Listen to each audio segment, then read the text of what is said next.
Hello everyone. जब हम graphically represent करते हैं pair of linear equations in two variables को, तो कुछ इस तरीके के ग्राफ दिखाई देते हैं जहाँ पर इंटरसेक्टिंग लाइंस होती हैं, पैरेलल लाइंस होती हैं या कोइंसिडेंट लाइंस होती हैं। तो ये इंटरसेक्टिंग, पैरेलल और कोइंसिडेंट लाइंस किस तरह से बनती हैं, इनके लिए क्या कंडीशंस होती हैं, इसके साथ ही no solution, unique solution, infinite solution क्या होता है, कंसिस्टेंट, इनकंसिस्टेंट क्या होता है, आज की इस वीडियो में यही देखने वाले हैं। Linear equation in two variables का फॉर्म होता है ax plus b y plus c equals to 0। तो यहाँ पर pair of linear equations in two variables है, तो इसका जनरल फॉर्म होगा a1x plus b1y plus c1 equals to 0। यहाँ पर दो इक्वेशंस बनेंगी। Second equation a2x plus b2y plus c2 equals to 0। तो यहाँ पर दो इक्वेशंस होती हैं, तो इन दो इक्वेशंस का यूज़ करते हैं हम ग्राफ बनाने के लिए, जहाँ पर a1, b1 और c1 तो रियल नंबर्स होते हैं, a2, b2, c2, और x और y वेरिएबल्स होते हैं।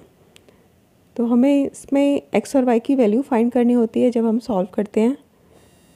जब हम ग्राफ ड्रॉ करेंगे इन दो इक्वेशन से, तो दो लाइंस बनती हैं। फर्स्ट इक्वेशन से एक लाइन बनेगी और एक लाइन बनेगी सेकंड इक्वेशन का यूज़ करके। तो या तो वो लाइन इंटरसेक्ट होंगी, उन्हें हम इंटरसेक्टिंग लाइंस बोलेंगे क्योंकि एक पॉइंट पर इंटरसेक्ट होती हैं वो, या दो लाइंस पैरेलल होंगी, एक दूसरे से इंटरसेक्ट नहीं होंगी। और थर्ड है कोइंसिडेंट लाइंस, दोनों लाइंस कोइंसाइड हो जाती हैं, एक साथ ही आती हैं। अब इनकी कंडीशंस देखते हैं कि कंडीशंस क्या होती हैं इंटरसेक्टिंग, पैरेलल और कोइंसिडेंट के लिए। पहले देखते हैं इंटरसेक्टिंग लाइंस के लिए। तो जब लाइंस इंटरसेक्ट होती हैं तो a1 upon a2 is not equals to b1 upon b2। दो इक्वेशंस थे, उन दोनों इक्वेशन से रेशियो निकालना होगा a1 अपॉन a2 और b1 अपॉन b2 का। अगर दोनों इक्वल नहीं आता है तो इसका मतलब जब हम ग्राफ ड्रॉ करेंगे तो इस तरीके से इंटरसेक्टिंग लाइंस बनेंगी, और इसे हम यूनिक सॉल्यूशन कहते हैं क्योंकि यहाँ पर x की एक वैल्यू आती है, y की एक वैल्यू आती है।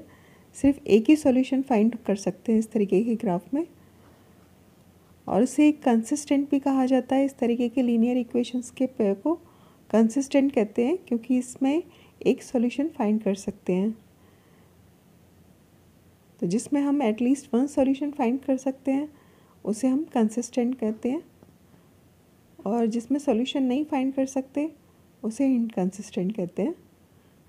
अब सेकंड है पैरेलल लाइंस के लिए। पैरेलल लाइंस में a1 upon a2, b1 upon b2 और c1 अपॉन c2 तीनों का रेशियो फाइंड करना होगा। यहाँ पर a1 अपॉन a2 और b1 अपॉन b2 तो इक्वल होता है, लेकिन c1 अपॉन c2 इक्वल नहीं होता, but not equals to c1 upon c2।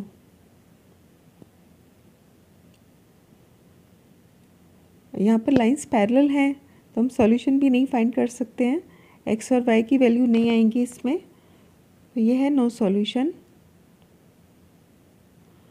और यहाँ पर सॉल्यूशन फाइंड नहीं कर सकते इसलिए इसे इनकंसिस्टेंट कहेंगे। इस तरीके के पेयर को इनकंसिस्टेंट कहा जाता है। और अब थर्ड है कोइंसिडेंट लाइंस के लिए। तो जब लाइंस कोइंसाइड होती हैं, यानी एक साथ ही दोनों लाइंस आएंगी, उसके सारे पॉइंट्स एक की लाइन में होंगे दोनों लाइंस के। यहाँ पर तीनों का रेशियो सेम होता है, a1 upon a2 is equals to b1 upon b2 is equals to c1 upon c2। यहाँ पर ये तीनों इक्वल होते हैं, और यहाँ पर होता है ये इनफाइनाइटली मैनी सॉल्यूशंस, क्योंकि इस तरीके की लाइंस में हम बहुत सारे सॉल्यूशंस फाइंड कर सकते हैं। हर पॉइंट इसका सॉल्यूशन होता है, इस लाइन पे आने वाला हर पॉइंट इसका सॉल्यूशन है, इसलिए इसे इनफाइनाइटली मैनी सॉल्यूशंस कहा जाता है।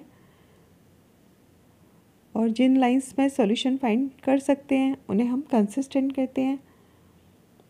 तो ये भी कंसिस्टेंट हुआ। इन दोनों में ही सॉल्यूशंस थे तो इसे कंसिस्टेंट कहेंगे, चाहे वो 1 हो या इनफाइनाइट सॉल्यूशंस हो। अब इन्हीं से रिलेटेड कुछ क्वेश्चंस देखते हैं। तो ये फर्स्ट क्वेश्चन है जहाँ पर दो इक्वेशंस हैं 2x + 3y + 5 = 0, और सेकेंड इक्वेशन है 5x + 2y + 12 = 0। अब इनके रेशियो को कंपेयर करेंगे तो A1 इसमें है 2, B1 y का कोफिशिएंट 3 और C1 5, एक कांस्टेंट टर्म। इसी तरह से A2 है x का कोफिशिएंट 5, B2 2 और C2 12। A1/A2 का रेशियो फाइंड करते हैं पहले। A1/A2 है इसमें 2/5, B1/B2 होगा 3/2, इसमें C1/C2 है 5/12। अब तीनों रेशियोज़ को अगर हम देखें तो A1/A2 और B1/B2 ये दोनों इक्वल नहीं हैं। A1/A2 is not equals to B1/B2। अब हमें C1/C2 देखने की ज़रूरत नहीं है, क्योंकि अगर पहले ही दोनों नॉट इक्वल नहीं आते हैं तो ये हो गया यूनिक सॉल्यूशन। तो जब हम इसका ग्राफ ड्रॉ करेंगे तो दोनों लाइंस इंटरसेक्ट होंगी। अब सेकंड क्वेश्चन देखते हैं। 3x + 4y + 7 = 0।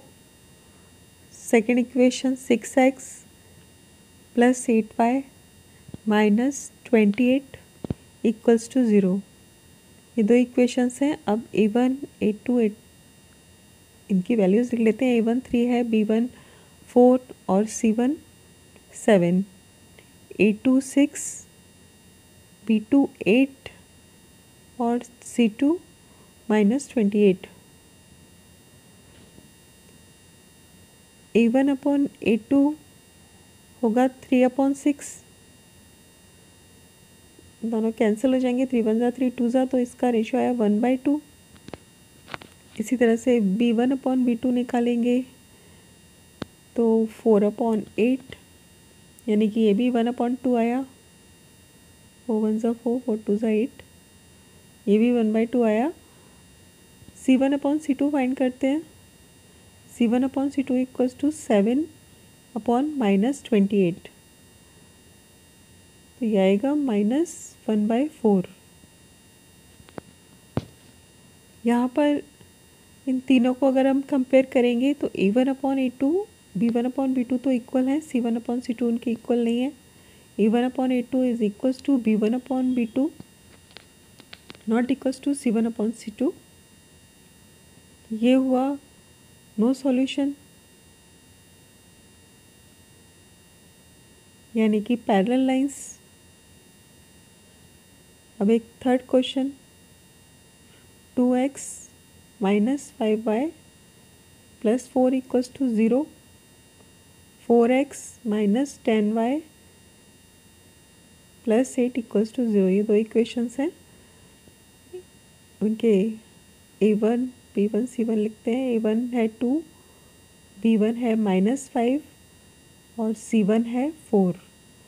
A2 है 4, B2 है -10 और C2 है 8। A1/A2 किया तो ये आया 2/4, यानी 1/2। B1/B2 निकालेंगे -5/-10, तो ये आया 1/2। C1/C2 फाइंड किया तो ये भी 1/2 आएगा, यानी तीनों रेशियो सेम आ गए। A1/A2 is equals to V1/V2 equals to C1/C2। तीनों इक्वल हैं तो ये होगा इनफाइनाइटली मैनी सॉल्यूशंस। और इसका जब ग्राफ ड्रॉ करेंगे तो दोनों लाइंस कोइंसिडेंट लाइंस होंगी। Thank you.